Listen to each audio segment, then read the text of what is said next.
ஓம் முருகா சரணம். வாழ்க வளமுடன். வெற்றிவேல் முருகனுக்கு அரோகரா. நாம் வாழும் வாழ்க்கையில் மனிதர்கள் சொல்லும் பொய்க்கு எப்போதும் வரவேற்பு அதிகமாக இருக்கும்.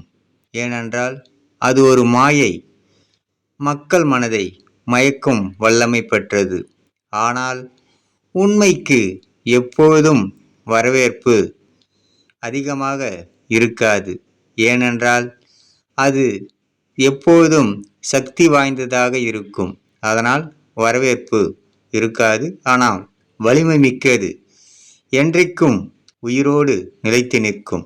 அதனால் உண்மையே மிக சிறந்தது என்று அப்பன் கூறுகின்றார். ஓம் முருகா சரணம். முருகனின் மகன் ரவி முருகன்.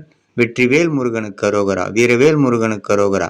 ஓம் முருகா சரணம் சரணம் சரணம் சரணமே.